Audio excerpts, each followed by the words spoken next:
Archbishop Martin, and Bishop Hegarty, and the Mayor of County Council, Councillor Byrne, Chokti Dalla, other members of the Oireachtas, and very distinguished guests here this evening. For over 28 years now, the McGill Summer School has been addressing themes about contemporary life in Ireland, and has been tracking, if you like, those events over that period of time, starting, I suppose, in the 80s with emigration, the need to promote enterprise, the problems of unemployment, and reflecting a bit on the life and the works of Patrick McGill and what life was like then compared to the 80s. And through the 90s, we looked at the problems that the single market and the Maastricht Treaty and so forth posed for promoting trade in Ireland, and indeed we worried quite a bit about our capacity to handle ourselves in Europe. And throughout those 20 years, Northern Ireland was a prevailing theme in this summer school. Orange and Green met here. I chaired many sessions where both representatives argued their case on each side of the table. And then we saw the great breakthrough in the last couple of years, and we celebrated with them here in Glenties. And through the early part of this decade, we searched for the soul of Ireland because we thought we had sorted the economy. And indeed, over the early years, we spoke just about whether it be 2% or 4% or 6% growth rates. And now we had other problems to contend with, how we distributed that wealth. Had we lost our identity, our sense of neighbourliness, all of the traits that characterised us here in Ireland. And we thought we were set fair for a progressive debating of these issues at McGill for the next number of years.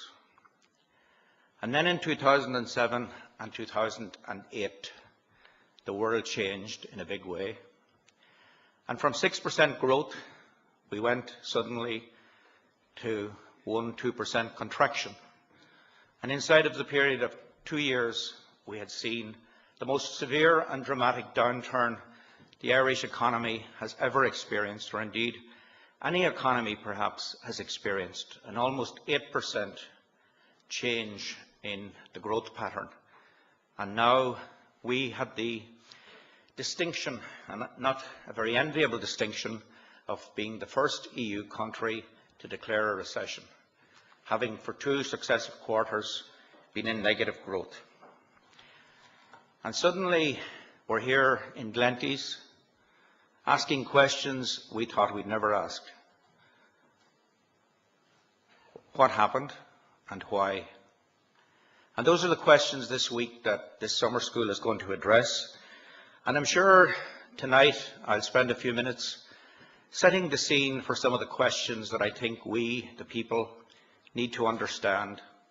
We need to share an understanding of them so that, if you like, we, the people, are involved very much in the sets of decisions that are going to shape Ireland for another generation. And clearly understanding the international context in which this happened is the first priority in some ways, because it's within that context that the solutions are going to be found. We were astonished when, if you like, what I characterize the 3 unwise men story emerged: the American subprime borrower, the Wall Street banker, and the oil-rich lender. And we wondered what this had to do with our problems until we understood that people who couldn't afford to repay mortgages were being given money hand over fist, not just for the house, but the car and the swimming pool. And the Wall Street bankers were quite happy to give out the money because they had people trying to invest money.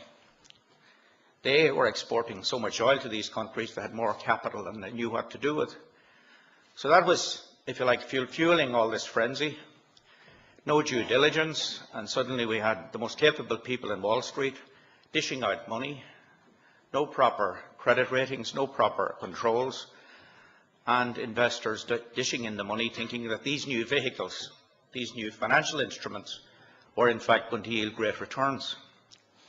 And of course, when people couldn't repay, as this went on for 10 or 15 years, We said, well, fine, the banks are in trouble, but they're working to the Basel II reserve principle, so they'll have money in reserve, which of course they didn't have because they were smart enough to keep it off the books, so that when the time came, there weren't reserves. And then they went to the Manchester United sponsors, AIG, saying, well, that's fine, our insurers will cover us. But naturally, the insurers were covering risks that might default at 10% of what was lent instead of 90%. And then suddenly we had a bank run bust, and we had to turn to the taxpayer. And for the first time, we realized that we had mobile capital chasing a return, not in productive investment, just a return. And all the rules were broken, and indeed the whole international system of regulating the movement of capital had broken down. And what had this to do with us in Ireland? Well, of course, we were in on the Act 2. Money coming in, low interest from Europe, dished it out, same kind of rules, and we found ourselves in the same kind of trouble, expecting that this kind of building-fueled growth was going to continue forever. And then suddenly, of course, we know the rest of the story, and we find ourselves now with what we call the banking crisis and the credit crisis. And to solve this, we say, well, let's sort out the bad assets, set up this NAMA, get this sorted out and get lending again, but it's not as easy as that. Because when we talk about our advisors, the National Economic and Social Council recently turned around and said, well, that's going to be no good because there are 4 or 5 other dimensions to this problem we need to understand. There's a fiscal dimension to it. Naturally enough, when times were good, these were very tax-generating activities, so half of the money was coming in to the government from the taxes on building, revenue, VAT, the lot. So we were spending about 55 billion, and no problem. And of course, we were paying ourselves on that basis. The banks felt that this kind of lending was what constituted good performance from the point of view of performance-related pay. So we started paying ourselves on the basis of this frenzied performance, and the whole cycle continued. And then we find ourselves, of course, with a major fiscal crisis because now the taxes have dried up, and we're still spending 50 to 55 billion, but we're only taking in about 30 to 34. So now we have McCarthy looking at the need to cut public spending, because there's one thing for sure, we can't borrow anymore, and there's another thing for sure, we can't tax very much more either. So we're now stuck this week addressing the problem of how much do we cut public spending and where do we cut it. And I have a good bit of experience of the problems that this poses in a county that benefited during the boom from about 9,000 planning applications that are now running at about 2 or 2.5, and big development levies at 8 or 9 million a year that now are down at 2.5 to co-fund capital spending. And we staffed our services in order to deliver this level of activity.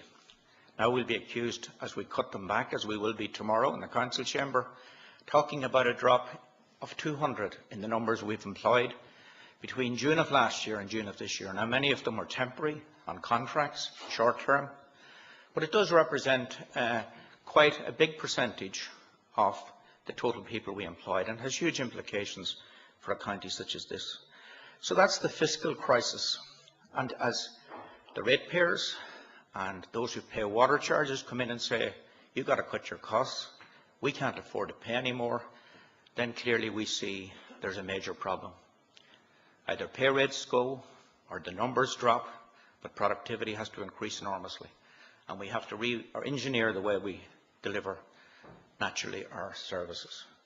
And then, of course, there's an economic crisis, the third major dimension.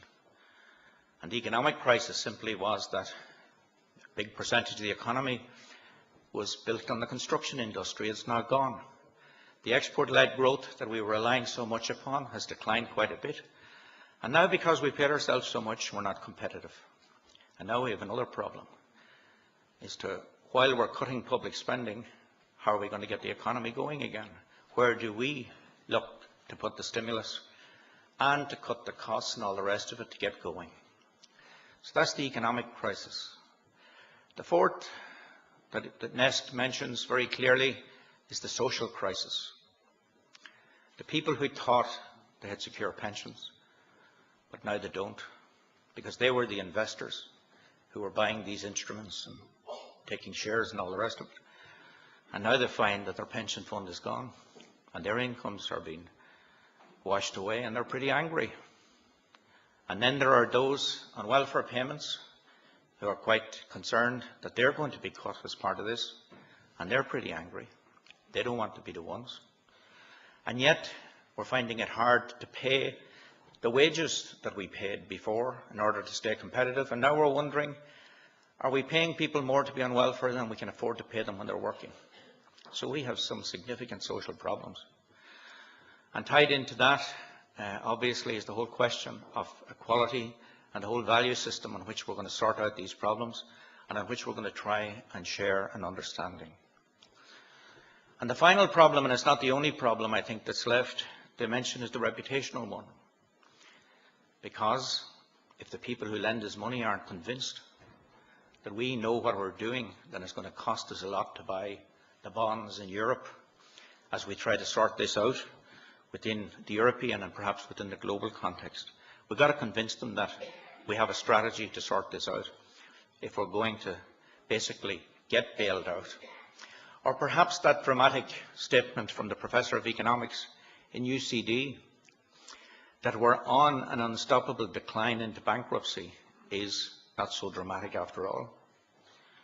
So we're fighting for our reputation, and that reputation will be built on how we handle this. So there's a huge political agenda emerging, quite clearly, and a new paradigm needed. Because we fought with one another and we lobbied that we weren't going to be the ones to take the cut. We couldn't rationalise our health services over 40 years because nobody wanted to rationalise anything. We wanted things to stay as they are. And many interest groups and professional groups were putting forward these arguments, and they were masquerading as if they somehow were on behalf of the patients. So there's a lot we're going to have to face up to politically in terms of party political, interest group and parochial allegiances, if in fact we're going to find a new paradigm where the common good and the values on which a just society are built is the way forward. I commend the organisers this week, Joe and his team, on picking a topic that is so relevant. I think it's the first time in this kind of forum, as opposed to being in the Dáil chamber or perhaps across in the media, that people have sat down in a neutral venue to debate these questions, and he has some of the most distinguished speakers in the country who are at the forefront of trying to solve these problems here during the week. I hope tonight I've prompted perhaps some of the questions we should address to them, some of the debates we need to engender, if in fact we're going to begin on the road to recovery. Thank you very much.